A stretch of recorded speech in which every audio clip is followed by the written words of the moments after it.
Olá, investidores, tenham todos um bom dia. Eu sou o Lucas Serra, analista de investimentos aqui da Toro. Estou com ela, Stephanie Oliveira. Seja bem-vinda, Stephanie. Obrigada, Serrinha. Bom dia, pessoal. Vamos para mais uma terça-feira com bastante notícia. Mônica vai estar com um cenário um pouquinho diferente. O Serra vai cobrir as férias da Gabi, né, Serrinha? Exatamente. Vou cobrir aqui no Morning Call as férias da Gabi. Enquanto ela estiver de férias, vocês vão acompanhar o Morning Call comigo ao longo desses próximos dias. Agora comentando um pouco sobre as notícias e já falando sobre o dado que acabou de sair sobre a inflação na zona do euro. Exatamente, a inflação veio em 2,6% no mês de julho, a leitura final, portanto, da inflação ao consumidor lá na zona do euro.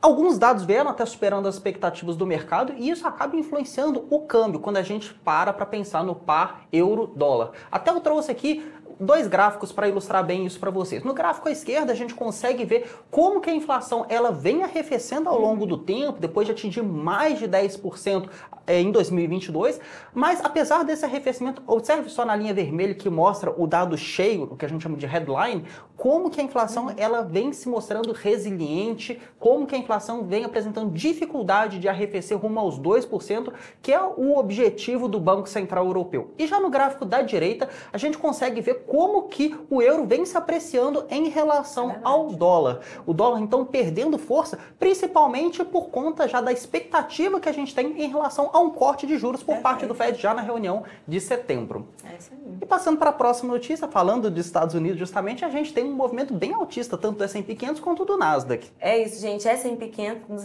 e Nasdaq atingindo a sua 8ª sessão positiva. Então, o movimento de alta, o humor do mercado realmente está espalhado pelo mundo inteiro. Só para vocês terem ideia, essa é a primeira vez em 2024 que tanto o S&P 500 quanto o Nasdaq registram essa alta consecutiva, né, especificamente 8 altas de uma só vez.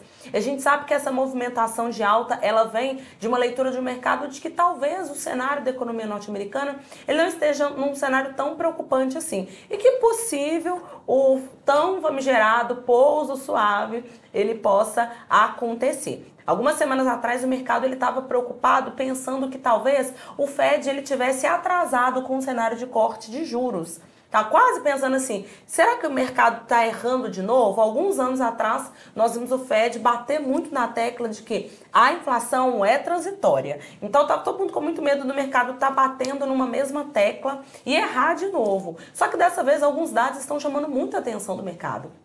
Na semana passada, nós vimos dados como vendas do varejo, vindo num cenário interessante para a economia norte-americana, também um cenário de pedidos iniciais por seguro-desemprego, a inflação ao consumidor também vindo num cenário interessante para a economia norte-americana. Então, de fato, o cenário ele não está tão preocupante assim. Mas o grande holofote será na sexta-feira, quando o Fed vai falar no simpósio de Jackson Hole sobre justamente o futuro da política norte-americana, a política monetária norte-americana. Então vale muito a pena monitorar. Sexta-feira, devemos ficar no radar.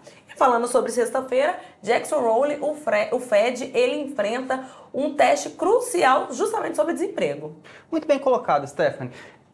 No simpósio de Jackson Hole, que acontece lá no Kansas, acontece anualmente, Sim. A gente vai ter a oportunidade de escutar membros do Fed falando, sobretudo na sexta-feira, e aí eu queria ressaltar a questão do duplo mandato por parte do Fed, que tem de um lado a questão de controle dos preços, controle da inflação, e do outro lado a tentativa de manter o mercado de trabalho mais aquecido possível. A inflação, por um lado, parece que ela vem sendo bem controlada, vem convergindo para o objetivo dos 2%, que também é o objetivo por parte do Fed. Mas, por outro lado, o mercado de trabalho vem desandando um pouco. A gente viu dados de desemprego através do payroll, com o desemprego batendo em 4,3%, nem o setor privado, nem o setor público na última divulgação contribuindo tanto assim para a geração de empregos.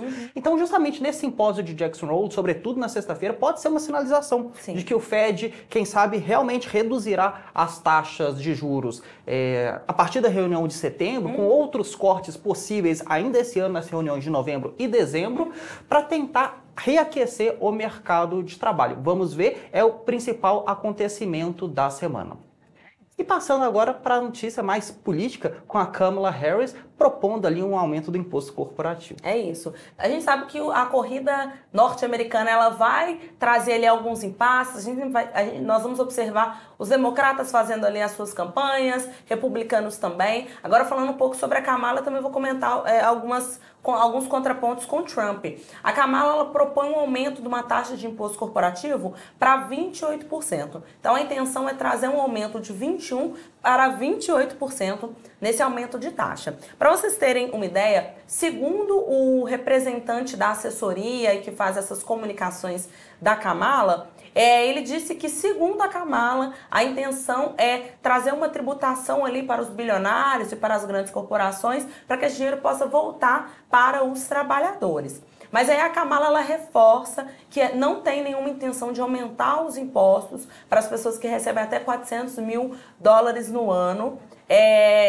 Recebem até isso ou menos que isso, não pretende ter uma tributação em cima dessas pessoas, mas de toda forma chama atenção essa proposta dela de aumento, porque quando justamente essa taxação sobre o cenário, as empresas corporativas, essa redução veio justamente no governo Trump, quando o Trump ele trouxe, se não me engano, de 35 para 21. A intenção do Trump é manter nesse patamar de 21 essa redução dos impostos. Então, de um lado, nós temos o Trump mantendo esses impostos em 21%, do outro, a Kamala aumentando para 28%, mas justificando dessa maneira, né? Que a intenção é tributar, talvez vai fazer uma redistribuição de renda, basicamente indo nessa linha.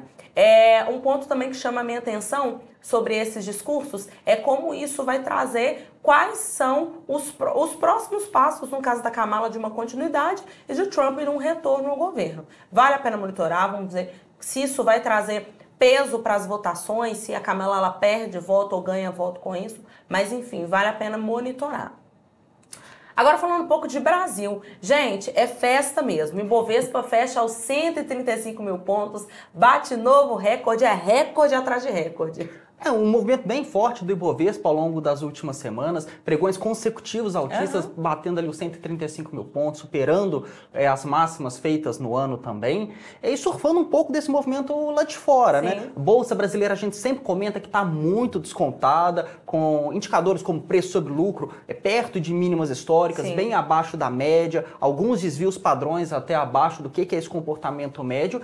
E aí eu quis trazer para vocês aqui, sobretudo, como que vem sendo esse comportamento do Ibovespa e quais foram as principais ações que contribuíram para o comportamento positivo ou negativo do nosso índice. Do lado positivo, a gente tem Itaú Unibanco, Itub4, Petrobras, VEG, BRF e JBS contribuindo positivamente com esse desempenho do Ibovespa ao longo de todo o ano de 2024. E na ponta negativa, me chama bastante atenção para Vale. Até estava comentando com a Stephanie outro dia, parece que Vale não apareceu para trabalhar ao longo desse ano. E se a gente tivesse tirado Vale do índice, né? Lembrando que é um dos maiores pesos, Sim. perdeu recentemente a posição de liderança para a Petrobras, a gente teria o Ibovespa performando ainda mais. Isso daí vem bem em linha com a questão do próprio minério de ferro lá da China, que vem apresentando um desempenho um tanto quanto fraco nesse ano de 2024, com a dificuldade de crescimento econômico por parte da China.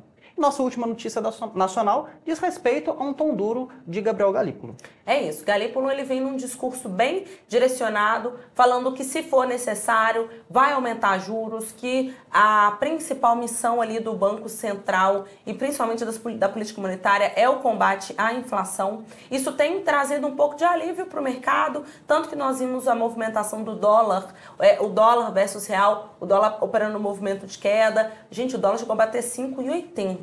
E hoje ele está na casa dos 5,40. Só para vocês terem ideia, a posição dos players, dados divulgados pela B3, de movimentos de pessoas apostando na queda do dólar, no caso do dólar versus real, ela dobrou. A posição era de mais ou menos 4 ponto alguma coisa e foi para 8,131. Então a posição dobrou. Ou seja, quem está comprado em dólar começa a pensar na realização, né, Serra? Começa a pensar em encerrar posição. Então basicamente é isso. Isso tem instigado a movimentação de alta do Ibovespa e de queda do dólar.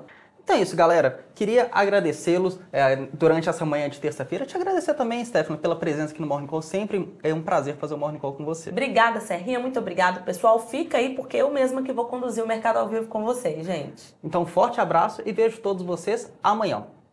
Toro Investimentos, uma empresa do Grupo Santander.